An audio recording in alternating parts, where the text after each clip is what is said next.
The advocates argue the state is putting money over human life. Last year, the state ordered that home care workers can't be on the clock more than 45 hours a week. DHS shows the policy has saved taxpayers millions of dollars. But some of the people who rely on those workers say they're feeling the burden instead. WCIA3's Raquel Martin live in Springfield tonight. Raquel, you talked to one of those people today. What did they tell you? Jessica, I talked to Tyler McCanley here in Springfield, and he says that keeping a full staff of caregivers is tough. He says in the past 3 years, he's gone through 50 people.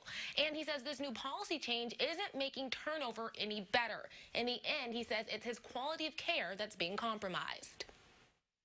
Our voices are not being heard. People like Tyler McCanley feel like the state has put their lives on the back burner.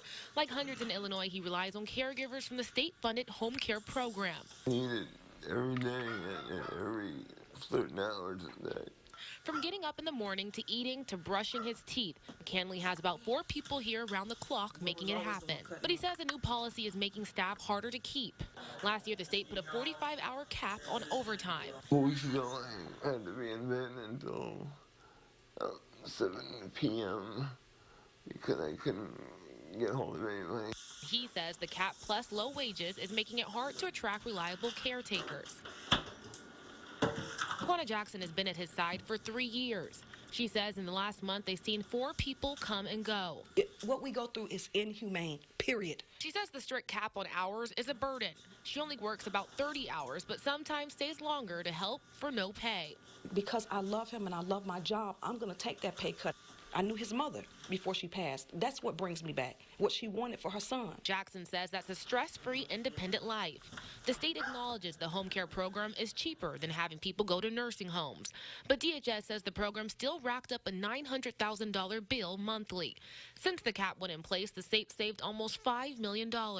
Still, for these two, the bottom line isn't worth it. He's went to school, he's done what he's supposed to do, but yet he can't get a job. There's so many things he's facing right now that they just need to understand. Just relieve him on the PA part so that he can have a little leeway. A DHS spokesperson tells me that it isn't all about money. They also say it's about safety. Like any job, they believe it's unsafe to be working long and excessive hours. Now, because of the change, they say they've also been able to employ about 16,000 more people. What's unclear is how many people are staying employed. For now, live in the Capitol Newsroom, Raquel Martin, WCIA3, your local news leader. All right, Raquel, thank you for that report. The debate about increasing hours is partisan. Last year, Governor Rauter vetoed a Democrat-backed measure that would have allowed caregivers to work 55 hours every week. Lawmakers did not try to override that veto. Yesterday, Democrats announced they would bring the bill back again.